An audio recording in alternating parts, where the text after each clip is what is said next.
माँ महालक्ष्मी जो संसार को वैभव और समृद्धि प्रदान करती हैं, जिनकी कृपा जिस पर बरस जाए उसके जीवन में धन, सौभाग्य और ऐश्वर्य का अविरल प्रवाह हो जाता है।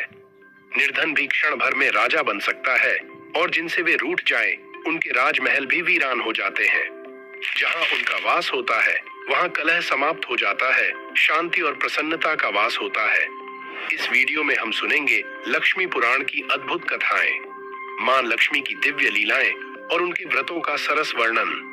यह पुराण इतनी पावन है कि इसे सुनने मात्र से ही हर मनोकामना पूर्ण हो जाती है और मां लक्ष्मी की कृपा सदा अपने भक्तों पर बरसती रहती है। इसी लक्ष्मी पुराण में हमें देवी की अनुपम महिमा से जुड़ी कई अलौकिक कथाएं मिलती हैं। इन्हीं में से एक कथा ऐसी भी है जहां स्वयं भगवान श्री कृष्ण को भिक्षा मांगनी पड़ी थी। सोचिए, समस्त जगत के स्वामी भी क्यों बने भिक्षुक? यही नहीं, इस पुराण में हमें माता लक्ष्मी के 8 स्वरूपों यानी अष्टलक्ष्मी के दिव्य रहस्यों का भी विस्तृत वर्णन मिलता है। इसी के साथ इसमें यह भी बताया गया है कि लक्ष्मी और गणेश जी की पूजा एक साथ क्यों की जाती है। और सबसे विशेष, इस वीडियो के अंत में हम आपको बताएंगे एक ऐसी अद्भुत विधि और व्रत जिसे करने से माता लक्ष्मी प्रसन्न होती है और साधक के जीवन में सुख, सौभाग्य और समृद्धि का स्थायी वास हो जाता है। शुरू करने से पहले आप सभी से एक छोटी सी विनती है। यदि आप भी मां लक्ष्मी की कृपा पाना चाहते हैं तो इस चैनल को सब्सक्राइब जरूर करें और इस वीडियो को लाइक करें ताकि मां लक्ष्मी की महिमा और भी अधिक लोगों तक पहुंच जाए। तो आइए आरंभ करते हैं मां लक्ष्मी की पावन कथा। मां लक्ष्मी की उत्पत्ति। एक बार आर्षि दुर्वासा अपने शिष्यों के साथ महादेव के दर्शन हेतु शिवलोक जा रहे थे। उसी मार्ग में स्वर्ग नरेश इंद्रदेव भी ऐरावत पर विराजमान होकर भ्रमण कर रहे थे। आर्षि दुर्वासा के मिलने पर स्वर्ग नरेश इंद्र ने शिष्टाचार पूर्वक प्रणाम किया, साथ ही कुशल मंगल जाना। स्वर्ग नरेश इंद्र के व्यवहार से आर्षि दुर्वासा अति प्रसन्न हुए। उन्होंने प्रसन्नता में इंद्रदेव को जगत के पालनहार भगवान विष्णु द्वारा प्रदत्त दिव्य पुष्प अर्पित किया। उस समय स्वर्ग नरेश इंद्र ने दिव्य पुष्प को ऐरावत के मस्तक पर साज दिया। दिव्य पुष्प का स्पर्श पाकर ऐरावत तेजस्वी और ओजस्वी हो गया। तत्क्षण सब कुछ त्याग कर वन प्रस्थान कर गया। यह देख आर्षि दुर्वासा के क्रोध की सीमा न रही। उन्होंने उसी क्षण इंद्र को श्री विहीन होने का श्राप दे दिया। आर्षि दुर्वासा के आप से स्वर्गलोक लक्ष्मी विहीन हो गई। स्वर्गलोक का ऐश्वर्य खो गया। इसका लाभ उठाकर दैत्यों ने स्वर्ग पर आक्रमण कर दिया। इस युद्ध में देवताओं की पराजय हुई। स्वर्ग नरेश इंद्रदेव अन्य देवताओं के साथ ब्रह्मा जी के पास पहुंचे। स्थिति से अवगत होकर ब्रह्मा जी ने देवताओं को भगवान विष्णु के पास जाने की सलाह दी। जगत के पालनहार भगवान विष्णु को पूर्व से यह जानकारी थी कि आर्षि दुर्वासा के श्राप के चलते स्वर्गलोक लक्ष्मी विहीन हो गई। उस समय भगवान विष्णु ने देवताओं को समुद्र मंथन करने की सलाह दी। कालांतर में दैत्यों की सहायता से देवताओं ने समुद्र मंथन किया गया। वहीं समुद्र मंथन मंदार पर्वत और वासुकी नाग की मदद से की गई। इसी समय जगत के पालनहार भगवान विष्णु ने कच्छप अवतार लेकर मंदार पर्वत को अपनी पीठ पर धारण किया। ऐसा कहा जाता है कि उस समय मंदार पर्वत को अपनी शक्ति पर अहंकार आ गया था। अतः भगवान विष्णु ने मंदार पर्वत के अहंकार को समाप्त करने हेतु कच्छप अवतार लिया। समुद्र मंथन से 14 रत्नों समेत मां लक्ष्मी की उत्पत्ति हुई। इसी समय अमृत कलश भी प्राप्त हुआ था। अमृत पान कर देवता अमर हो गए। इसके बाद देवताओं और दानवों के मध्य भीषण युद्ध हुआ। इस युद्ध में दानवों की पराजय हुई। मन हुआ। मां लक्ष्मी 4 भुजाओं वाली दिव्य स्वरूपिणी है और सदा कमल पर आसीन रहती हैं। उनके 2 हाथों में कमल शोभित होते हैं। तीसरे हाथ से वे दान देती हैं और चौथा हाथ सदैव वर मुद्रा में रहता है। इसका गूढ़ आशय यह है कि मां लक्ष्मी की कृपा साधक पर दोनों हाथों से निरंतर बरसती है। माता के 8 अद्भुत स्वरूप माने गए हैं, इसलिए उन्हें अष्टलक्ष्मी भी कहा जाता है। उनका वाहन उल्लू है, परंतु क्या आप जानते हैं कि यह साधारण सा दिखने वाला उल्लू मां लक्ष्मी का वाहन कैसे बना? देवी लक्ष्मी क्षीर सागर में भगवान विष्णु के साथ शेषनाग की शैया पर विराजमान रहती थीं। उनका आसन सदा से कमल पुष्प रहा है, परंतु उन्होंने अब तक अपना वाहन निश्चित नहीं किया था। भगवान विष्णु के पास गरुड़ जैसा दिव्य पक्षी था। भगवान शिव का वाहन नंदी बैल था। माता पार्वती ने शेर को अपना वाहन बनाया। इंद्र ने ऐरावत हाथी को, कार्तिकेय ने मयूर को और गणेश जी ने छोटे से चूहे को अपना वाहन चुना। सभी देवताओं के वाहन निश्चित हो चुके थे। अब बचे हुए पशु पक्षी भी मन ही मन चाहते थे कि वे भी किसी देवता का वाहन बने ताकि उनका जीवन पवित्र हो जाए। सभी की दृष्टि माता लक्ष्मी पर थी क्योंकि उनका वाहन अभी तक तय नहीं हुआ था। देवी लक्ष्मी ने मुस्कुराकर कहा, जिस दिन मैं पृथ्वी पर उतरूंगी उस समय जो भी सबसे पहले मेरे पास पहुंच जाएगा वही मेरा वाहन बनेगा। अब क्या था, सभी पशु पक्षी उत्सुकता से देवी के आगमन का इंतजार करने लगे। हर कोई सोच रहा था कि वह सबसे पहले माता तक पहुंचेगा। समय बीता और एक दिन वह घड़ी आई। आधी रात का समय था, अंधकार गहरा चुका था, चंद्रमा बादलों में छिप गया था। ऐसे में देवी लक्ष्मी अपने दिव्य रूप में पृथ्वी पर अवतरित हुई। चारों ओर सन्नाटा था। अंधेरी रात में किसी को कुछ दिखाई नहीं दे रहा था। हिरण, हाथी, घोड़े और अन्य पक्षी सो चुके थे या अंधेरे में कुछ देख ही नहीं पा रहे थे। परंतु उसी घोर अंधकार में एक जीव अपनी पैनी दृष्टि से देख रहा था। वह था उल्लू। उल्लू की आंखें अंधेरे में भी चमक रही थीं। उसने दूर से ही पहचान लिया कि देवी लक्ष्मी स्वयं पृथ्वी पर अवतरित हो रही हैं। बिना देर किए उल्लू अपने पंख फैलाकर वेग से उड़ता हुआ माता लक्ष्मी के चरणों तक पहुंच गया। देवी मुस्कुराई और बोली, तुम सबसे पहले मेरे पास पहुंचे हो, आज से तुम मेरे वाहन कहलाओगे। अब आइए हम माता लक्ष्मी के 8 अद्भुत स्वरूपों यानी अष्ट लक्ष्मी के बारे में विस्तार से जानते हैं। माँ लक्ष्मी के हर स्वरूप की महिमा अपरंपार है।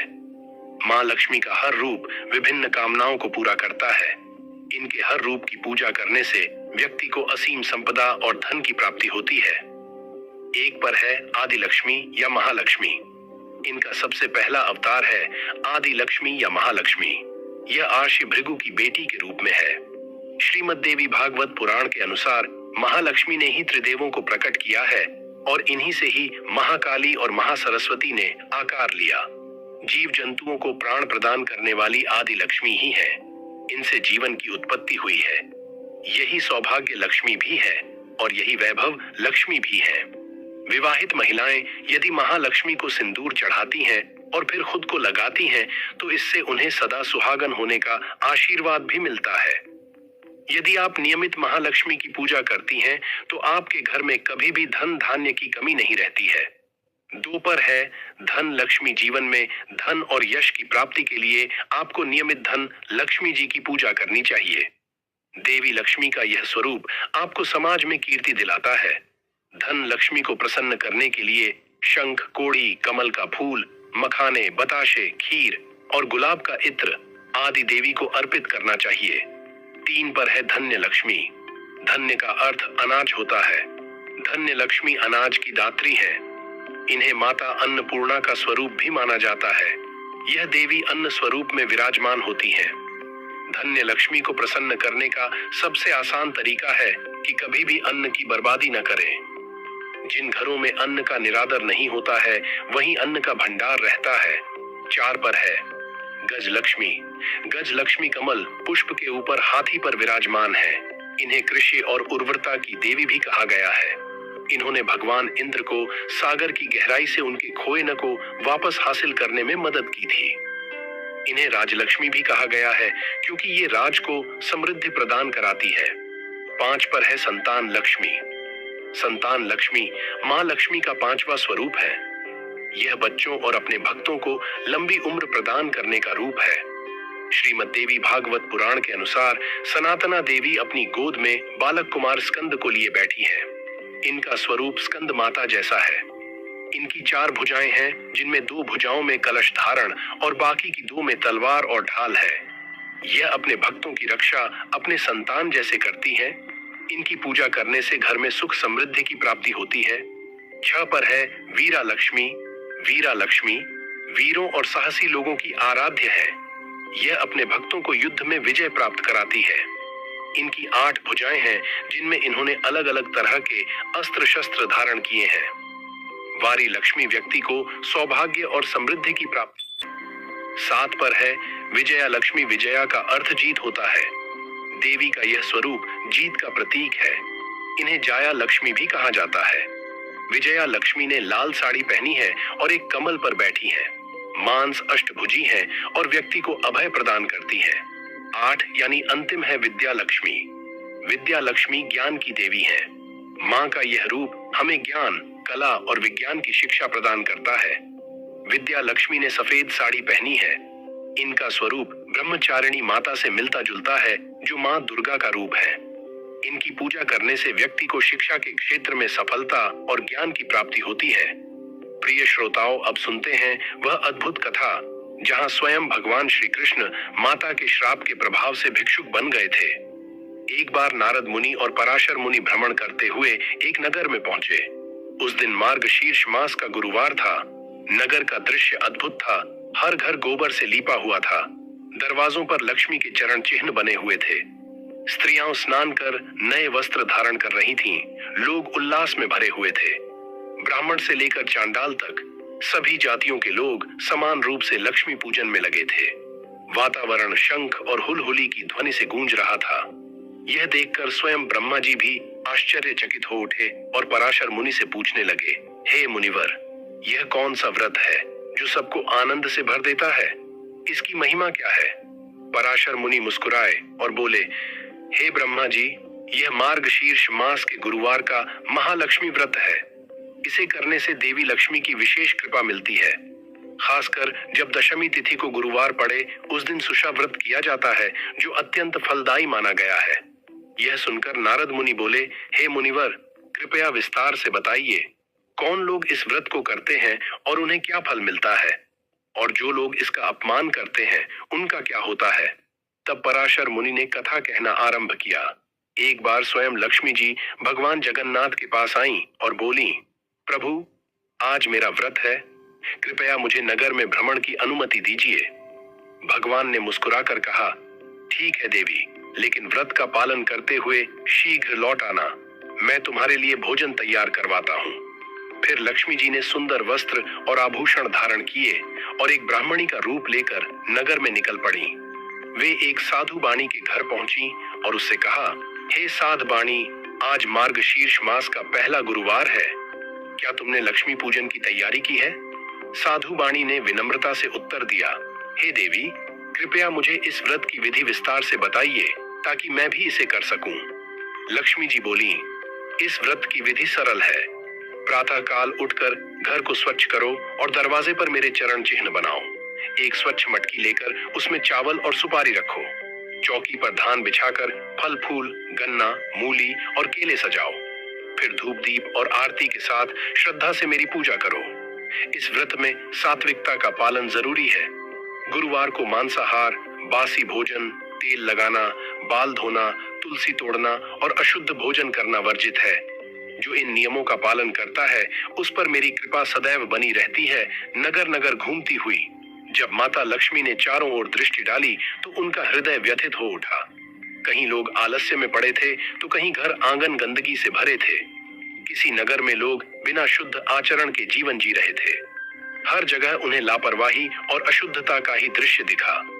माता ने आहत होकर सोचा, हे नाथ, जब मनुष्य स्वच्छता और नियम का पालन ही नहीं करता तो मैं ऐसे स्थानों पर कैसे निवास कर सकती हूँ? जिनके हृदय में श्रद्धा नहीं, वहां मेरा वास असंभव है। इस निराशा से भरे मन के साथ देवी आगे बढ़ी और अंततः एक छोटे से गांव की बस्ती में पहुंची। यह बस्ती थी चांडालिन की। चांडालिन भले ही नीच जाति की थी, परंतु उसका मन अत्यंत पवित्र और भगवान विष्णु की भक्ति से सराबोर था। प्रातःकाल उठकर उसने पहले गाय का गोबर लाकर अपने घर द्वार को लीपा। चारों ओर सुगंध और स्वच्छता फैल गई। फिर उसने मिट्टी से चूल्हा बनाया, अरवा चावल पकाए, दीप प्रज्वलित किया और आंगन में सुंदर रंगोली बनाई।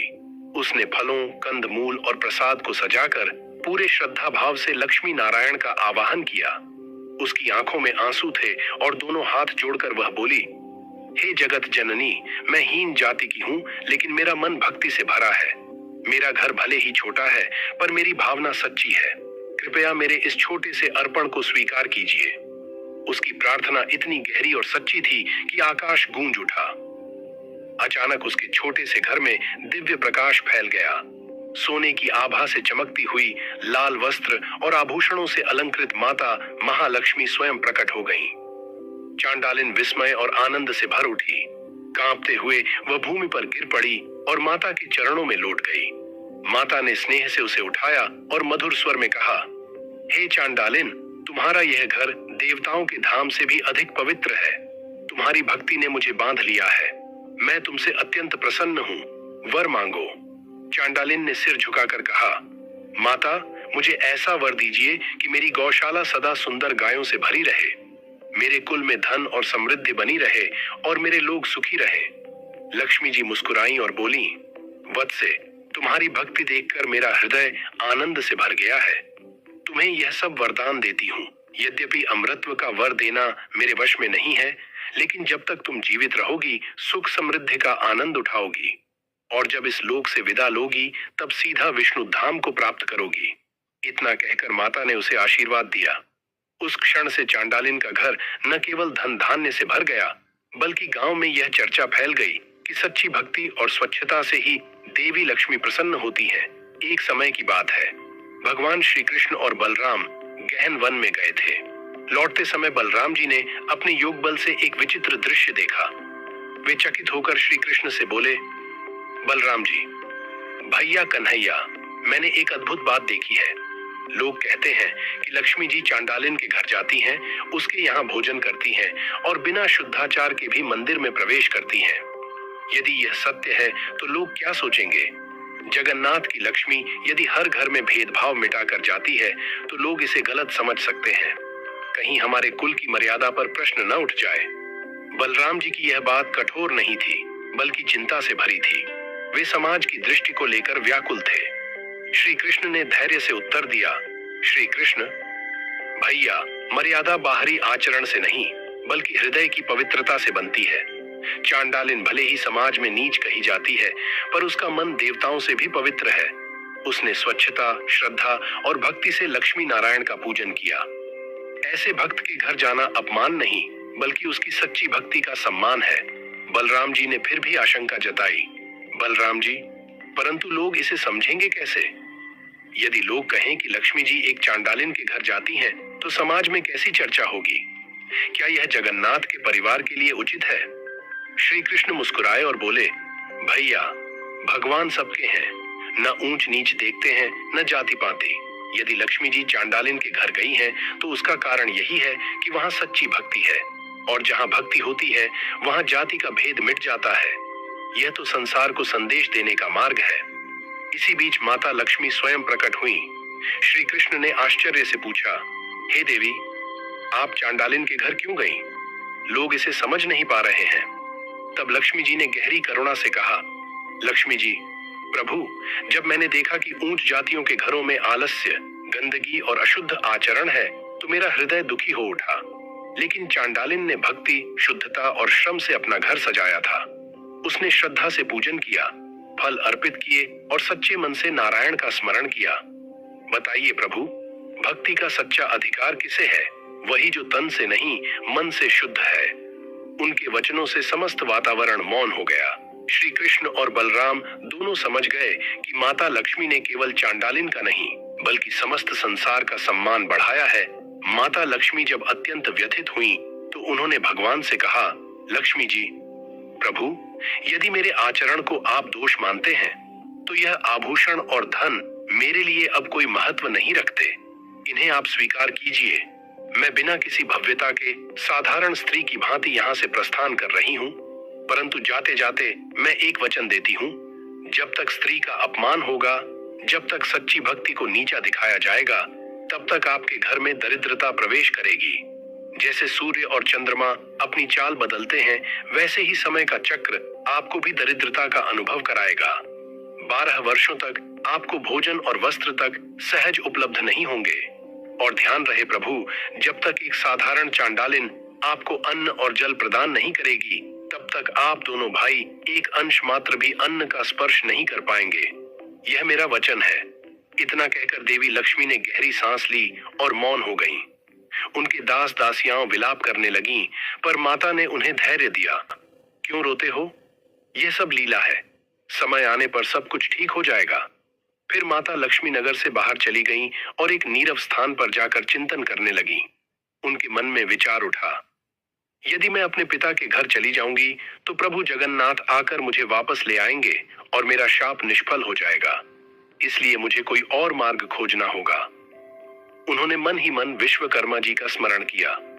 स्मरण मात्र से विश्वकर्मा जी प्रकट हो गए और विनम्र होकर बोले, माता, आदेश कीजिए, मैं आपकी सेवा में प्रस्तुत हूं। लक्ष्मी जी ने कहा, हे विश्वकर्मा, मेरे लिए एक अद्भुत नगर का निर्माण कीजिए जहां मैं कुछ समय निवास कर सकूं। विश्वकर्मा जी ने तुरंत 3 कोस दूर एक भव्य नगर का निर्माण कर दिया। वह सुवर्ण, हीरे और माणिक्य से सुसज्जित था। भवन इतने सुंदर थे कि देवता भी देखकर चकित हो उठे। कार्य पूर्ण कर विश्वकर्मा जी बैकुंठ लौट गए। इसके बाद माता लक्ष्मी ने अपने 8 बेतालों को आदेश दिया, अब तुम सब श्री मंदिर जाओ। सबसे पहले रसोई में जाकर 13 प्रकार के व्यंजनों का स्वाद लो। फिर भंडार गृह से असीमित संपत्ति लेकर यहाँ लाओ, पर ध्यान रहे कोई वस्तु छोड़े बिना सब कुछ यहाँ ले आना। बेतालों ने हाथ जोड़कर कहा, माता, वहां तो स्वयं भगवान जगन्नाथ और बलराम उपस्थित रहते हैं। यदि उन्होंने देख लिया तो हम कैसे सफल होंगे। लक्ष्मी जी मुस्कुराईं और बोली, चिंता मत करो, मैं निद्रा देवी को बुलाती हूँ।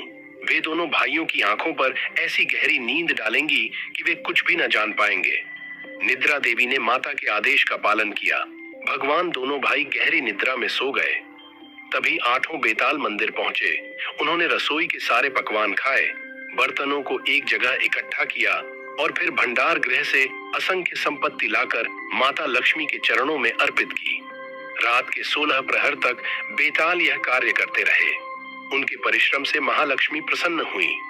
उन्होंने उन्हें आशीर्वाद देते हुए कहा, तुमने आज महान कार्य किया है। मैं तुम्हें वर देती हूँ कि वैकुंठ धाम में जाकर सदैव सुखपूर्वक निवास करो। लक्ष्मी जी एकांत में चिंतन कर रही थीं। उन्होंने सोचा, मेरे शाप का प्रभाव तभी होगा जब प्रभु और उनके भाई वास्तव में कष्ट भोगेंगे। इसके लिए वाणी और विचारों पर नियंत्रण जरूरी है। यही सोचकर माता ने सरस्वती जी का आह्वान किया। पुकार सुनते ही वीणा बजाती हुई सरस्वती प्रकट हुई। लक्ष्मी जी ने कहा, हे विद्या की देवी, अब तुम राज्य राज्य, नगर नगर और घर घर जाओ।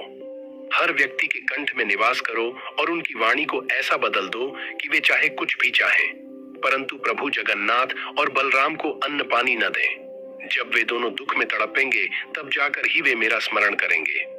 जब वे दुखी होकर मेरी याद करेंगे तभी इस शाप का प्रभाव पूर्ण होगा। सरस्वती जी ने आज्ञा स्वीकार की और तत्परता से चली गईं। उधर कुछ समय बाद जब भगवान जगन्नाथ और बलराम निद्रा से जागे तो आश्चर्यचकित रह गए। बलराम जी बोले, भैया, आज घर का वातावरण ही बदल गया है। न रसोई में व्यवस्था है, न सेवक कोई काम कर रहे हैं। यहाँ तक कि मुख धोने के लिए पानी तक उपलब्ध नहीं है। आखिर यह सब हो क्या रहा है। जगन्नाथ मुस्कुराकर बोले, भैया, जब गृहिणी ही घर छोड़ देती है तो घर का ऐसा हाल होना स्वाभाविक है।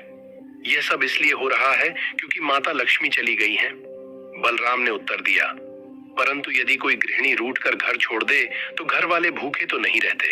स्वयं पकाकर खा लेना चाहिए। दोनों भाई भंडार गृह की ओर गए, पर वहां पहुंचकर देखा कि पूरा भंडार खाली है। बलराम आश्चर्यचकित होकर बोले, यह कैसे संभव है। करोड़ों की संपत्ति और अनाज का अंबार कहाँ चला गया। यह भंडार तो कभी खत्म ही नहीं हो सकता था और यहाँ तो सब एक झटके में गायब हो गया। भंडार में खोजते खोजते बलराम को कुछ सोने की मुद्राएं मिली। उन्होंने उन्हें अपनी अंगूठी में बांध लिया और बोले, देखो, यह तो हमें मिला। श्री जगन्नाथ बोले, भैया, यह सोना अब किस काम का। देखिए, यह तो पीतल में बदल गया है। बलराम ने चौंक कर पूछा, यह कैसे संभव है। शुद्ध सोना पीतल कैसे बन गया। फिर दोनों भाई रसोई में गए। बलराम द्वार पर खड़े रहे और जगन्नाथ भीतर चले गए, परंतु वहां भी कोई भोजन नहीं था। बलराम बाहर से पुकार कर बोले, कान्हा, सब कहते हैं कि तुम बड़े खाने वाले हो, अब बताओ हमें खाना क्यों नहीं मिल रहा। जगन्नाथ ने उत्तर दिया, भैया, भोजन तभी मिलेगा जब रसोई शुद्ध होगी। अभी तो न व्यवस्था है न अनाज। सचमुच पूरे नगर में अन्न से भरे खलिहान थे, लेकिन भगवान जगन्नाथ और बलराम को एक दाना भी नहीं मिला। निराश होकर दोनों भाई इंद्रद्युम्न के वंशजों के घर गए, किंतु वहां भी पानी तक न मिला। थक हार कर वे बड़े मंदिर में पहुंचे और उस दिन उपवास करके रह गए। रात के 2 प्रहर बीतने के बाद वे नींद से जागे, पर वहां भी मुख धोने को जल न था। बलराम बोले, कान्हा, अब क्या करें? पूरा दिन उपवास में बीत गया। शरीर इतना दुर्बल हो गया है कि चलना भी कठिन हो रहा है। यदि हमें शीघ्र भोजन न मिला तो जीवन कठिन हो जाएगा। कोई उपाय खोजना ही होगा। कुछ सोचकर बलराम ने कहा, आओ नगर में जाकर भिक्षा मांगे, इसी तरह हम जीवन यापन कर पाएंगे। तब दोनों भाई एक फटा अंगोछा कंधे पर डालकर और टूटा हुआ छाता हाथ में लेकर निकल पड़े। वे लोगों से पानी मांगने लगे, पर जैसे ही किसी घर पहुंचे, लोग उन्हें पहचान न सके और चोर समझकर लाठियां लेकर दौड़े। भयभीत होकर दोनों भाई वहां से भाग निकले। जगन्नाथ ने बलराम से कहा, ज्येष्ठ भाई, अब हमें बड़े पंडा के घर चलना चाहिए, शायद वहां से कुछ सहायता मिल सके।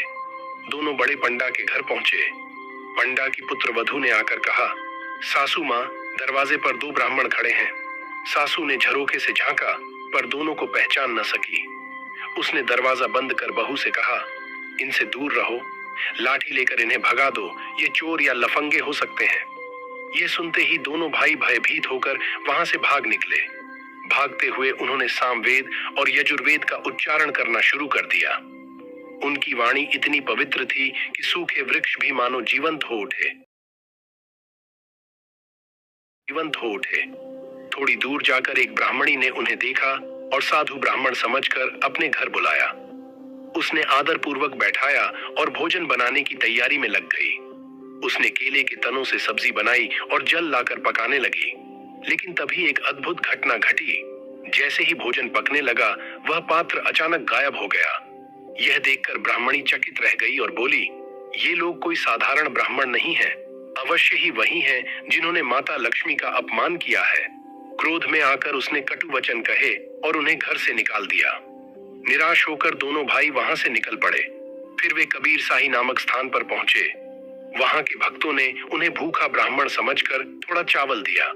लेकिन उसी समय महालक्ष्मी ने पवन देव को बुलाया और आदेश दिया, हे पवन देव, यह भोजन इनके सामने से तुरंत उड़ाकर ले जाओ। आदेश मिलते ही पवन देव ने एक झोंका मारा और सारा अनाज उड़ गया। यह देखकर बलराम जी क्रोधित हो उठे और बोले, कान्हा, जब जीवन इतना कठिन हो गया है, तब जाति और कुल की मर्यादा की चिंता किस काम की? आओ कमल तालाब चलते हैं, वहां की जड़ें खाकर ही जीवन बचाएंगे। दोनों भाई कमल तालाब पहुंचे। तालाब 7 परतों वाले गहरे जल से भरा था, लेकिन महालक्ष्मी के आदेश से वह सारा जल कीचड़ में बदल गया। अब वहां भी कुछ खाने पीने को न था। थके हारे दोनों भाई आगे बढ़े और एक योगी से मिले। जगन्नाथ ने विनम्र होकर कहा, हे नाथ, कृपया अपने पात्र से हमें थोड़ा भोजन दीजिए। योगी सदानंद, जो रामकृष्ण का भक्त था, गंभीर स्वर में बोला, तुम दोनों ने महालक्ष्मी का अनादर किया है। मेरे पात्र में जो दूध और खीर था, वह भी तुम्हारे कारण गायब हो गया। अब तुम्हें कहीं भोजन नहीं मिलेगा।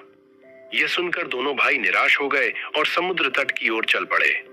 तभी देवी लक्ष्मी ने सूर्य देव को बुलाया और आदेश दिया, इतनी प्रचंड धूप बरसाओ कि समुद्र तट की रेत जलने लगे। सूर्य देव ने आज्ञा मान ली। रेत इतनी तपने लगी कि चलना असंभव हो गया। जगन्नाथ थक कर बोले, भैया, मैं इस तपती रेत पर चल नहीं पा रहा हूँ, कोई और उपाय सोचना होगा।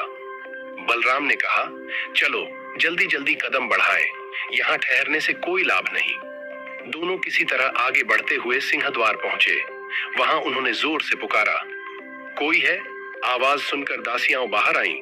दोनों भाइयों की दशा देखकर वे हंसने लगीं और बोलीं, ये कौन भिखारी है? इन्हें तो पहले कभी नहीं देखा। एक दासी ने कठोर स्वर में कहा, हमारी माता को जिसने घर से निकाला, क्या वही मोटा व्यक्ति तुम हो? तुरंत यहाँ से चले जाओ। बलराम जी ने जगन्नाथ से कहा, भैया, यहाँ भी कोई सहारा नहीं मिला, अब क्या करें? कुछ सोचकर बलराम ने कहा, चलो लौट चलते हैं और विनम्रता से भोजन मांगते हैं, परंतु इस बार तुम पहले जाकर मांगना। जगन्नाथ ने सहमति जताई और सिंहद्वार की ओर बढ़े। वहां के मंदिर की भव्यता देखकर वे भाव विभोर हो गए। बलराम ने कहा, भैया, 5वें स्वर में सामवेद का पाठ करो। तब श्री जगन्नाथ ने ओंकार का उच्चारण किया और चारों वेदों ऋग्वेद, सामवेद, यजुर्वेद और अथर्ववेद का गान किया। उनकी वाणी की गूंज से पूरा ब्रह्मांड कंपायमान हो उठा। यह सुनकर सिंहासन पर विराजमान माता लक्ष्मी प्रसन्न हो गईं और बोली, आज मेरे करोड़ों जन्मों के पाप नष्ट हो गए। मेरे घर में प्रभु स्वयं पधारे हैं। उन्होंने तुरंत दासी से कहा, जाओ उन ब्राह्मणों से पूछो कि वे क्या चाहते हैं। दासी दौड़कर गई और विनम्रता से पूछा, हे विद्वान ब्राह्मणों, आप क्या चाहते हैं? जगन्नाथ मुस्कुराकर बोले, माता से कहो यदि संभव हो तो हमें भोजन प्रदान करें। दासी ने लौटकर यह संदेश पहुंचाया। लक्ष्मी ठाकुरानी ने सेविकाओं से कहा, परंतु यह कैसे संभव होगा? यह तो चांडाल का घर है, ब्राह्मण यहाँ भोजन कैसे करेंगे? फिर भी वे विचार में डूबी और समाधान निकाला। उन्होंने नई हांडी और 10 प्रकार की सामग्री दी। चावल, सरसों का साग, कच्चा केला, आलू, बैंगन, दूध, दही, छेना, गुड़ और सरसों की घी। दोनों भाई प्रसन्न हो गए और स्वयं भोजन बनाने लगे। परंतु माता लक्ष्मी ने अग्निदेव को बुलाकर आदेश दिया, ऐसा करो कि आग जले, लकड़ी भस्म हो जाए, धुआं उठे, लेकिन पानी कभी न उबले और भोजन तैयार न हो। अग्निदेव ने आज्ञा मान ली। लकड़ियां जलती रहीं, धुआं उठता रहा, लेकिन हांडी का पानी ठंडा ही रहा।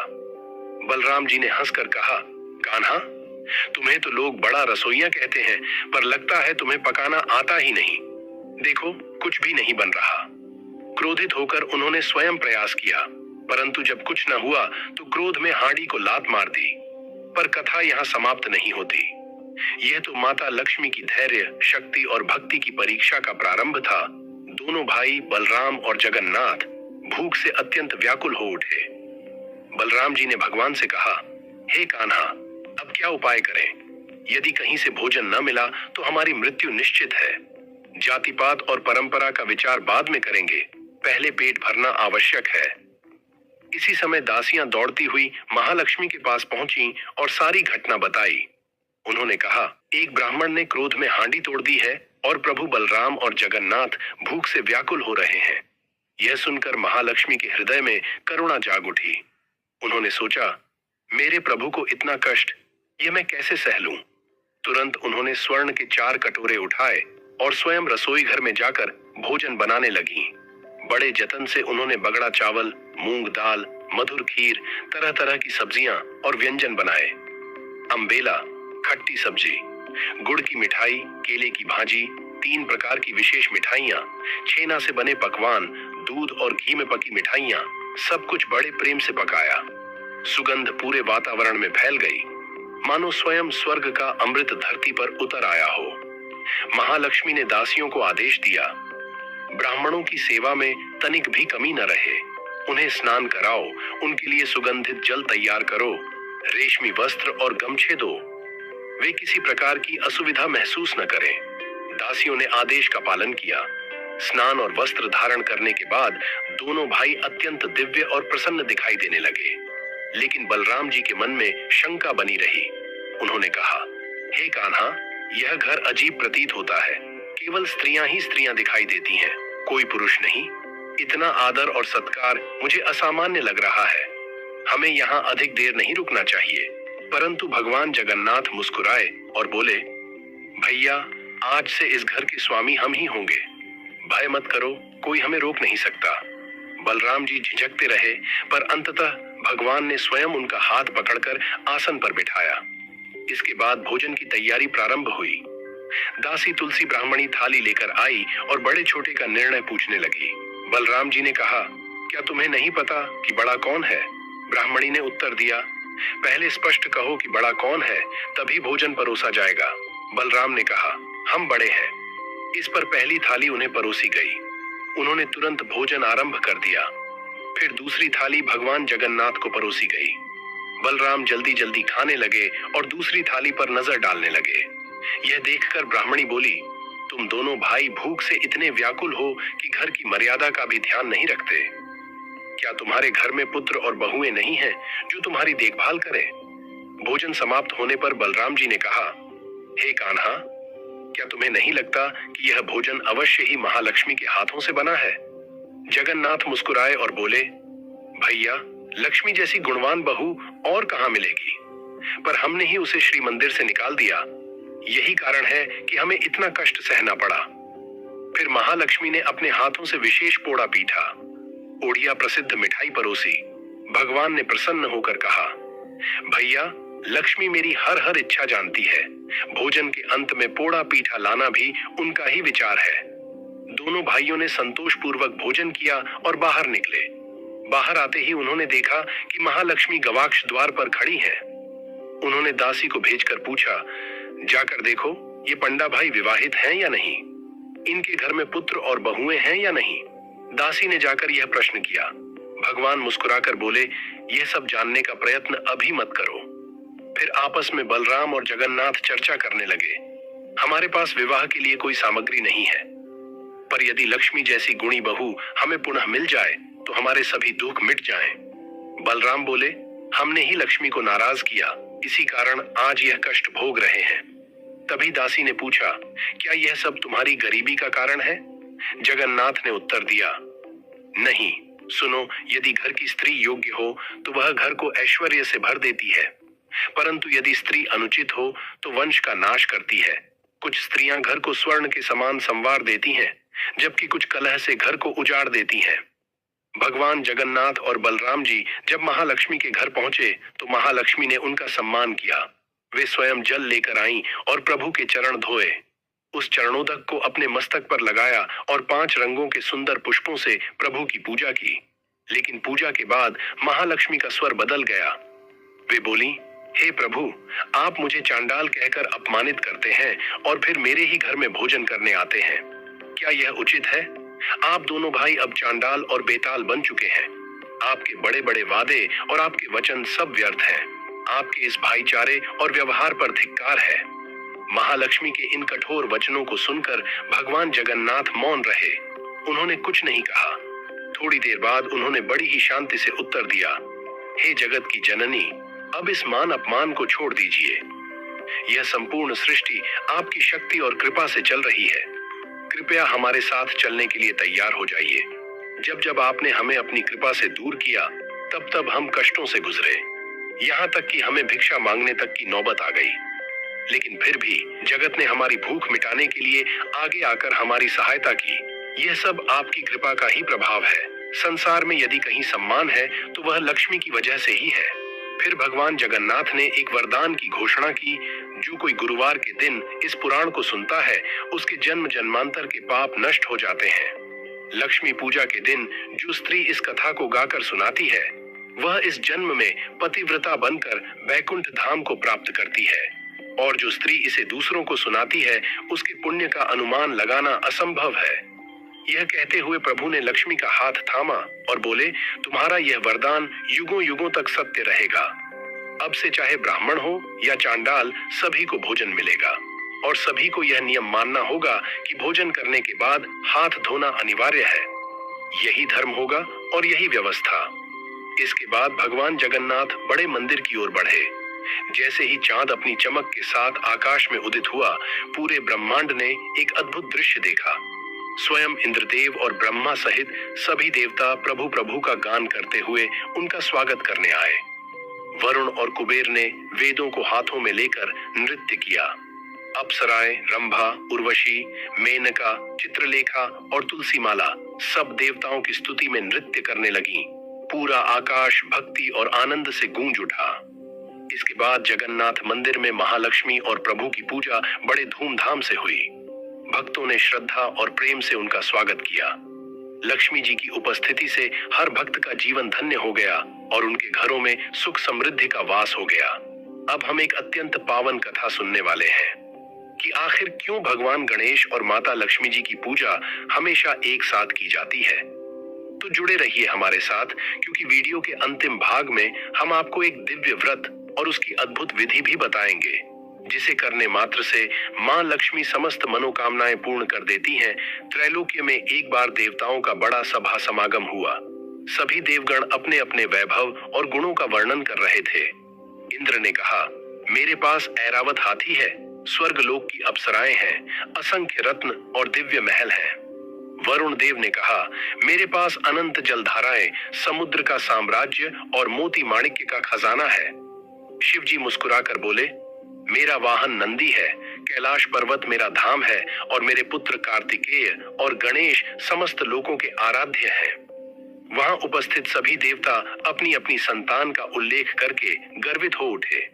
लेकिन जब लक्ष्मी जी की बारी आई तो सभी बोले, लक्ष्मी तो सर्व समृद्धि की अधिष्ठात्री है, परंतु उनका कोई पुत्र नहीं है। ये सुनकर लक्ष्मी जी का हृदय द्रवित हो गया। वे विचार करने लगी, सचमुच मेरे पास अनंत धन है, स्वर्ण रत्नों के भंडार हैं, किंतु मातृत्व का सुख नहीं है। धन से संसार को प्रसन्न कर सकती हूँ, लेकिन मां बनने का सौभाग्य मुझसे दूर है। क्या मेरा जीवन अधूरा रह जाएगा? इस पीड़ा से व्याकुल होकर लक्ष्मी जी बैकुंठ धाम पहुंची और भगवान विष्णु से बोली, प्रभु, मुझे सब कुछ मिला है, लेकिन पुत्र सुख नहीं। जब सभी देवियाओं अपने पुत्रों के साथ देखी जाती हैं, तब मुझे अकेलापन महसूस होता है। विष्णु भगवान ने करुणा से लक्ष्मी जी को उठाया और कहा, हे प्रिय, संसार में कोई भी पूर्ण नहीं है। जो जिसके पास है वही उसका वैभव है, लेकिन तुम्हारा हृदय व्याकुल है, इसलिए मैं तुम्हें एक उपाय बताता हूँ। गणेश जी अद्वितीय हैं, वे बुद्धि, विवेक और विघ्न नाशक हैं। यदि तुम चाहो तो उन्हें पुत्र रूप में स्वीकार कर सकती हो। ऐसा करने से तुम्हें मातृत्व का सुख मिलेगा और लोक में भी शुभ परंपरा स्थापित होगी। लक्ष्मी जी को यह विचार अत्यंत प्रिय लगा। उन्होंने संकल्प किया कि वे गणेश जी को पुत्र रूप में स्वीकार करेंगी। लक्ष्मी जी कैलाश पर्वत पहुंची, जहां गणेश जी अपने भक्तों को आशीर्वाद दे रहे थे। माता लक्ष्मी ने विनम्रता से उनके समीप जाकर कहा, वत्स गणेश, मैंने तुम्हें अपना पुत्र मानने का निश्चय किया है। मेरे जीवन में मातृत्व का अभाव है। यदि तुम मेरी गोद भर दो तो यह मेरे लिए सबसे बड़ा सौभाग्य होगा। माता, आप स्वयं जगत जननी हैं। आपका आशीर्वाद ही मेरे लिए पर्याप्त है, परंतु यदि आप मुझे पुत्र रूप से स्वीकार करना चाहती हैं तो मेरी एक शर्त है। लक्ष्मी जी आश्चर्य से पूछने लगी, वत्स, कौन सी शर्त? मैं अवश्य मानूंगी। गणेश जी बोले, माता, जब भी आपकी पूजा हो, मेरी पूजा आपके साथ की जाए, क्योंकि यदि केवल धन की आराधना होगी और बुद्धि का संग न होगा तो वह धन अहंकार, भोग और पतन का कारण बनेगा। धन तभी मंगलकारी होता है जब उसमें विवेक और मर्यादा जुड़ी हो। इसलिए जहां आप होंगी वहां मैं भी पूजित रहूंगा। लक्ष्मी जी प्रसन्न हो गईं और बोली, वत्स, आज से तुम मेरे पुत्र हो। तुम्हारी शर्त मैं हृदय से स्वीकार करती हूँ। अब से जब भी लक्ष्मी पूजन होगा, गणेश पूजन साथ ही होगा। उस दिन से यह परंपरा स्थापित हुई। दीपावली की रात्रि हो या कोई भी शुभ अवसर, विवाह, गृह प्रवेश, व्यापार का आरंभ, हर जगह लक्ष्मी और गणेश की संयुक्त पूजा होने लगी। अब हम आपको बताएंगे एक ऐसे व्रत के बारे में जिसे करने से न सिर्फ अपार फल मिलता है, बल्कि माँ लक्ष्मी की कृपा जीवन भर बनी रहती है। शुक्रवार को रखा जाने वाला यह व्रत वैभव लक्ष्मी व्रत कहलाता है। मान्यता है कि इसे स्त्री या पुरुष कोई भी कर सकता है। जो भी इस व्रत को सच्चे मन से करता है, उसके जीवन में धन, सुख और समृद्धि कभी कम नहीं होती है और माँ लक्ष्मी के आशीर्वाद से घर परिवार में सदैव वैभव बना रहता है। इस दिन स्त्री और पुरुष माँ लक्ष्मी की पूजा करते हैं। सफेद फूल और सफेद चंदन अर्पित किए जाते हैं। खीर का भोग लगाया जाता है और फिर वही प्रसाद के रूप में ग्रहण किया जाता है। व्रत के दिन उपासक को केवल एक बार भोजन करना चाहिए। कहा जाता है, जो भक्त वैभव लक्ष्मी व्रत के साथ लक्ष्मी श्री यंत्र की स्थापना कर उसकी नियमित पूजा करता है, उसे व्यापार में प्रगति और धन में वृद्धि का आशीर्वाद मिलता है। अब सुनिए वैभव लक्ष्मी व्रत की कथा। एक नगर में अनेक लोग रहते थे, लेकिन धीरे धीरे वहां भक्ति, दया और परोपकार कम होने लगे। शहर में पाप और बुराइयां बढ़ गईं। जुआ, शराब, व्यभिचार और चोरी जैसी आदतें लोगों को ग्रसित करने लगीं। फिर भी उसी नगर में कुछ धर्मनिष्ठ लोग भी थे। इन्हीं में से एक दंपत्ति था, शीला और उसके पति। शीला धार्मिक और संतोषी स्वभाव की थी और उसका पति विवेकी और सरल। दोनों कभी किसी की निंदा नहीं करते और प्रभु भक्ति में समय बिताते। उनका जीवन आदर्श माना जाता और नगरवासी उनकी गृहस्थी की सराहना करते थे। देखते ही देखते समय बदल गया। शीला का पति बुरी संगत में पड़ गया। जल्द अमीर बनने के लालच में उसने गलत राह पकड़ ली। परिणाम यह हुआ कि करोड़पति बनने का सपना टूटकर बिखर गया और उसकी हालत सड़क पर भटकते भिखारी जैसी हो गई। शराब, जुआ रेस और बुरी आदतों में वह इतना डूब गया कि सब कुछ गंवा बैठा। शीला का दिल टूट गया, लेकिन उसने ईश्वर पर विश्वास बनाए रखा। वह प्रभु भक्ति में डूबी रहती और दुख सहती रही। एक दिन दोपहर को दरवाजे पर दस्तक हुई। शीला ने दरवाजा खोला तो सामने एक मांझी खड़ी थी। चेहरे पर अलौकिक तेज, आंखों में अमृत जैसी शीतलता। उनकी करुणा और स्नेह ने शीला के मन में अपार शांति भर दी। घर में कुछ भी न होते हुए भी शीला ने आदरपूर्वक उन्हें अंदर बुलाया और संकोच से फटी हुई चादर पर बिठाया। मांझी मुस्कुराई और बोली, क्यों शीला, मुझे पहचाना नहीं? हर शुक्रवार को जब तुम मंदिर में भजन कीर्तन करती थी, मैं भी वहां आती थी। काफी दिनों से तुम मंदिर नहीं आई, इसलिए मैं तुम्हें देखने चली आई। इन प्रेम भरे शब्दों ने शीला का दिल पिघला दिया। उसकी आंखों से आंसू बह निकले और वह बिलख कर रोने लगी। तब मांझी ने कहा, बेटी, सुख दुख तो धूप छांव की तरह है।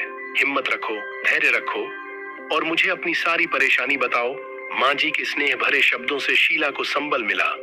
सुख की आशा में उसने अपना सारा दुख मांझी को सुना दिया। कहानी सुनकर मांझी बोली, बेटी, कर्म की गति निराली होती है। हर किसी को अपने कर्म भुगतने पड़ते हैं, लेकिन अब तेरे दुख के दिन पूरे हुए, सुख के दिन आने वाले हैं। तू माँ लक्ष्मी की सच्ची भक्त है और माँ तो करुणा की मूर्ति है। बस श्रद्धा से वैभव लक्ष्मी व्रत कर सब कुछ ठीक हो जाएगा। शीला ने व्रत की विधि पूछी। आप मुझे बताएं कि इस व्रत को कब और कैसे किया जाता है।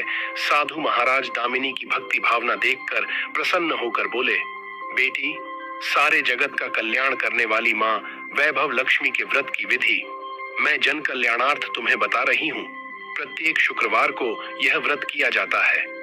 सर्वप्रथम जितने शुक्रवार को यह व्रत करना हो, उसका संकल्प लेकर माँ वैभव लक्ष्मी को मन ही मन प्रणाम करें। स्नानादि से निवृत्त होकर स्वच्छ धवल वस्त्र पहनकर पूरब दिशा की ओर मुंह करके आसन पर बैठे। सामने एक चौकी पर चावल की एक ढेरी लगाकर उस पर पानी से भरा कलश स्थापित करें, जो तांबे का होना चाहिए। कलश को कटोरी से ढक दें और उस कटोरी में कोई भी स्वर्णाभूषण रखें। सोना न हो तो चांदी का आभूषण रखें। वह भी पास न हो तो रुपये का सिक्का भी काम दे सकता है। शुद्ध घी का दीपक तथा अगरबत्ती जलाएं और मन ही मन पूर्ण श्रद्धा के साथ माँ वैभव लक्ष्मी का जाप करते रहे। श्री यंत्र माँ लक्ष्मी का प्रिय यंत्र है, उसे शत शत नमन करें। श्री यंत्र उपलब्ध न हो तो पुस्तक में दिए उसके स्वरूप से काम चल जाएगा। साथ ही माँ वैभव लक्ष्मी के सभी स्वरूपों को नमस्कार करें। इनकी सभी छवियां पुस्तक में दी गई हैं। कटोरी में रखे गहने या रुपये पर हल्दी, कुमकुम तथा अक्षत अर्पित करें। कोई भी मिष्ठान्न प्रसाद रूप में रखें। संभव न हो पाए तो गुड़ या शक्कर से भी काम चल सकता है। फिर श्रद्धा पूर्वक माँ की आरती करके 14 बार प्रेम सहित बोले, जय माँ वैभव लक्ष्मी। माँ वैभव लक्ष्मी मेरी मनोकामना पूरी करें। ऐसा संकल्प लेकर सच्चे मन से माँ से विनती करें। प्रसाद बांटें और स्वयं भी ग्रहण करें। दिन में एक बार सात्विक भोजन करें। यदि संभव हो तो उपवास रखें। पूजा में रखा गहना या रुपया लाल कपड़े में लपेटकर सुरक्षित रख लें। यह आगे आने वाले शुक्रवारों को पूजा में काम आएगा। कलश में भरा जल तुलसी के पौधे को समर्पित कर दें तथा अक्षत पक्षियों को आहार स्वरूप डालें। ऐसी शास्त्रोक्त विधि से व्रत करने वालों को शीघ्र फल मिलता है। साधु महाराज के मुखारविंद से यह वृत्तांत सुनकर दामिनी पुलकित हो उठी। उनके चरण स्पर्श कर उत्साहित स्वर में बोली, अब लगे हाथ उद्यापन की विधि भी बता दें महाराज। इसके बिना तो व्रत अधूरा ही रह जाएगा। अवश्य बेटी, कहकर साधु महाराज उद्यापन की विधि बताने लगे। चाहे जितने भी शुक्रवार प्राय 11 या 21 व्रत करने का संकल्प लिया हो, लेकिन मन में माँ वैभव लक्ष्मी के प्रति श्रद्धा तथा आस्था बराबर बनी रहनी चाहिए। जिस दिन अंतिम शुक्रवार का व्रत हो, उस दिन शास्त्रोक्त विधि से उद्यापन किया जाता है। अन्य शुक्रवारों की भांति ही इस दिन भी पूजन करें। हाँ, प्रसाद के रूप में खीर अवश्य रखें। पूजा के बाद नारियल फोड़कर 7 कुंवारी कन्याओं के चरण धोकर कुमकुम का तिलक लगाकर पूजन करें। उन्हें सामर्थ्यानुसार दक्षिणा दें और माँ वैभव लक्ष्मी व्रत की पुस्तकें उपहार स्वरूप भेंट में दें। फिर प्रसाद के रूप में खीर वितरित करें। अब माँ वैभव लक्ष्मी के सभी स्वरूपों को मन ही मन नमन करते हुए कहें, हे माँ, यदि मैंने शुद्ध तथा निर्मल हृदय से आपकी स्तुति करते हुए वैभव लक्ष्मी व्रत विधि विधानानुसार पूर्ण किए हों, तो मेरी मनोकामना, यहाँ पर अपनी मनोकामना का स्मरण करें, अवश्य पूरी करना। संतानहीनों को संतान देने वाली, दुखियों का दुख हरने वाली, अखंड सौभाग्य का वरदान देने वाली, कुंवारी कन्याओं को मनचाहा वर दिलाने वाली माँ वैभव लक्ष्मी, आपकी महिमा अपरंपार है। अपने हर भक्त की विपत्तियां हर कर उन्हें सुख समृद्धि प्रदान करना। साधु महाराज से वैभव लक्ष्मी व्रत का शास्त्रोक्त ज्ञान प्राप्त करके दामिनी भाव विभोर हो उठी। उसे अपने भीतर एक अनोखे तथा असीमित आत्मबल का संचार होता महसूस हुआ।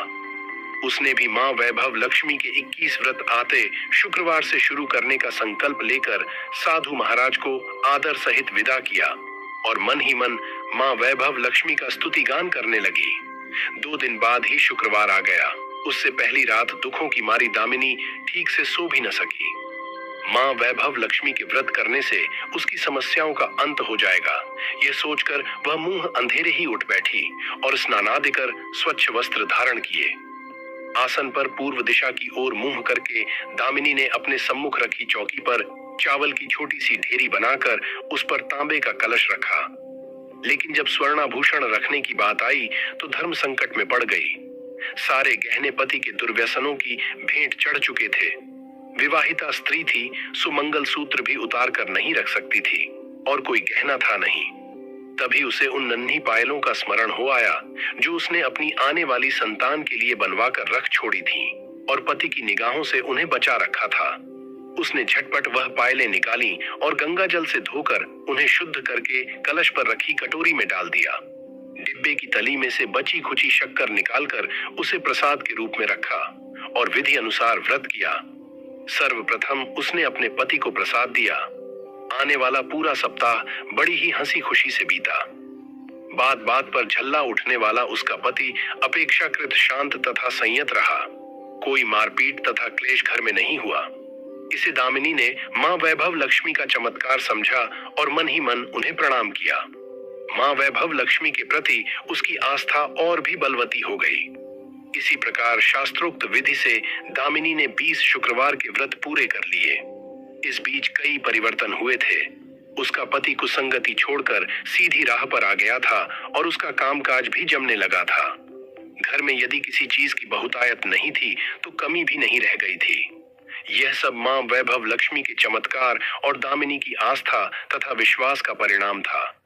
21वें शुक्रवार को व्रत का उद्यापन करना था।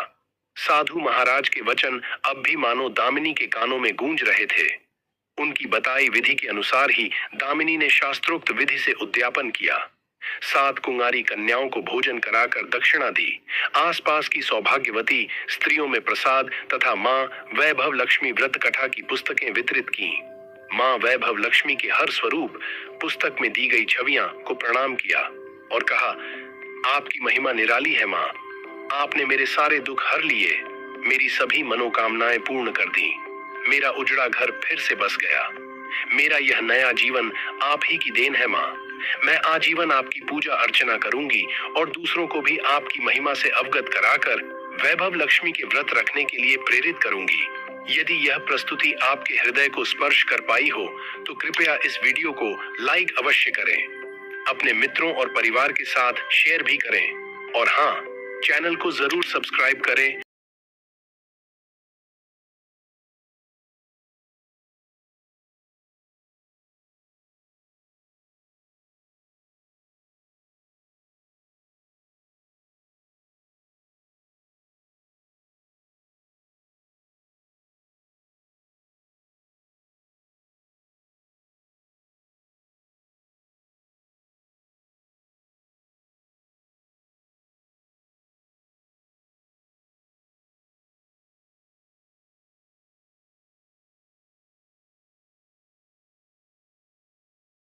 क्योंकि अगली वीडियो में हम फिर हाजिर होंगे पुराणों के अगम्य रहस्यों के साथ, नई कथा, नया संदेश और उसी सनातन भक्ति की सुगंध लेकर।